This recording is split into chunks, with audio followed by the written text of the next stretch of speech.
Students, तो चलिए आज हम लोग शुरू करते हैं क्लास 9 के एक्सरसाइज 2.4 का क्वेश्चन नंबर 8, जो कि है factorise each of the following. और इसके अंदर हमारा पहला क्वेश्चन क्या है, तो 8a³ plus b³ plus 12a² b plus 6ab square. तो हम लोग को क्या करना है, तो इसको फैक्टराइज करके शॉर्ट फॉर्म में लिखना है। तो क्योंकि ये क्यूब वाला फैक्टराइजेशन है, तो हम लोग इसमें कौन सा फॉर्मूला यूज करेंगे, तो क्यूब का फॉर्मूला यूज करेंगे। तो क्यूब का हमने दो फॉर्मूला पढ़ा था, जो कि है a plus B whole cube is equals to a³ plus b³ plus 3a² b plus 3ab square. और दूसरा फॉर्मूला था हमारा a minus B whole cube is equals to a³ minus b³ minus 3a² b plus 3ab square. ये दो formula हमने पिछले question में भी यूज किया था और अभी भी हम लोग यही फॉर्मूला का यूज करने वाले हैं। तो इसको हम लोग क्या लिख सकते हैं, 8a³ हम लोग को इसको क्या लिखना पड़ेगा, तो हम लोग इसको लिख सकते हैं 2a का होल क्यूब। क्यों, क्योंकि 8 जो है वो 2 का क्यूब होता है और a³ जो है वो a का क्यूब होता है, प्लस 3b³ या b³ लिख सकते हैं, प्लस दूसरे वाले में हम लोग क्या लिखते हैं, तो 3a² b। तो 3 इंटू ए का वैल्यू हमारा क्या है, तो 2a है और a स्क्वायर होता है ना, तो ये स्क्वायर हो गया, इंटू b का वैल्यू तो हमारे पास b है, plus 3 into a into b का स्क्वायर, तो b तो हमारा b ही है। अब हम लोग मैच करके देखते हैं कि हमारा आंसर मैच हो रहा है या नहीं हो रहा है। तो यहाँ पर 2 का स्क्वायर क्या होता है, तो 4 होता है, और 4 3 सा कितना होता है, तो 12 होता है। a का स्क्वायर क्या होता है, तो a² इंटू बी, तो 12a² भी आ गया, पहला वाला तो हमारा सही है। दूसरे वाले में करके देखते हैं, तो 3 2 सा 6ab²। तो हमने एकदम सही किया है। तो अब हम लोग इसको डायरेक्टली क्या लिख सकते हैं, 2a प्लस b का होल क्यूब। अगर आप लोग चाहो तो आप लोग इसको यहाँ पर भी छोड़ सकते हो, वरना एनसीईआरटी बुक के आंसर के सेक्शन के हिसाब से हम लोग को इसको 3 बार लिखना पड़ेगा। तो क्यूब है तो हम लोग इसको क्या लिख सकते हैं, 2a plus B into 2a plus B into 2a plus B. ये हमारा आंसर हो गया। अब हम लोग आ जाते हैं इस क्वेश्चन के सेकेंड पार्ट पर। तो हमारा सेकेंड क्वेश्चन है 8a³ minus b³ minus 12a² b plus 6ab²।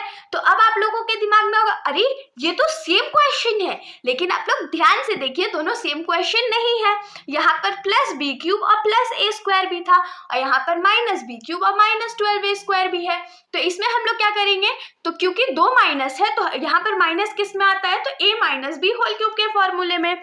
तो हम लोग फिर से इसको लिखेंगे 2a³ minus b³ minus 3 into a का स्क्वायर, जो कि हो जाएगा 2a का square into b plus 3 into a into b। ये हो गया। देखिए यहाँ पर माइनस है, यहाँ पर माइनस है। अब ये दोनों में माइनस है तो b में माइनस होगा ना, हमने फॉर्मूले में पढ़ा है कि b के आगे माइनस है। तो हम लोग इसको क्या लिख सकते हैं, 2a माइनस b का होल क्यूब। आप लोग चाहो तो आंसर यहाँ छोड़ सकते हो, वरना अगर बुक के हिसाब से चलना है तो हम लोग इसको लिखेंगे 2a minus B into 2a minus B into 2a minus B. ये हमारा आंसर हो गया। अब हम लोग आ जाते हैं इस क्वेश्चन के थर्ड पार्ट पर। तो हमारे क्वेश्चन का थर्ड पार्ट है 27 minus 125 a³ minus 135a plus 225a²। तो अब इसमें हम लोग क्या करेंगे, तो सेम मेथड से ब्रेक करेंगे। तो 27 जो है वो किसका क्यूब होता है, तो 3 का क्यूब होता है, माइनस 125 किसका क्यूब होता है, तो 5 5 25 एंड 25 5 125, तो 5 का क्यूब होता है। और a क्यूब तो a का क्यूब होता है, तो इसको हम लोग लिख सकते हैं 5a का क्यूब माइनस 3 इंटू a², तो 3 का स्क्वायर इंटू b, तो क्या हो जाएगा, इंटू b तो 5a plus 3 into a into b का स्क्वायर, जो कि हो जाएगा 5a का स्क्वायर। अब आप लोग मैच करके देख सकते हैं, 3 का स्क्वायर क्या होता है, 9, और 9 3 सा कितना होता है, 27, और 27 5 सा कितना होता है, तो 135, और a बाकी था, प्लस 3 3 सा 9 होता है, और 5 का स्क्वायर क्या होता है, तो 25 होता है। तो 9 इंटू 25 हमारा हो जाएगा 225, और a का स्क्वायर a² होता है। तो इसको हम लोग क्या लिख सकते हैं, 3 माइनस 5a का होल क्यूब। आप लोग चाहो तो यहाँ छोड़ो, वरना बुक के हिसाब से आप लोग लिखिएगा 3 minus 5a into 3 minus 5a into 3 minus 5a answer. तो इसके साथ हमारा जो ये सॉल्यूशन है यहीं पर खत्म हो जाता है। इस क्वेश्चन के और 2 क्वेश्चंस जो है वो हम लोग नेक्स्ट वीडियो में कवर करेंगे। तो अगर आप लोगों को सॉल्यूशन अच्छा लगा तो वीडियो को लाइक कर दीजिएगा और मेरे चैनल को बिना सब्सक्राइब किए कहीं मत जाइएगा। Thank you.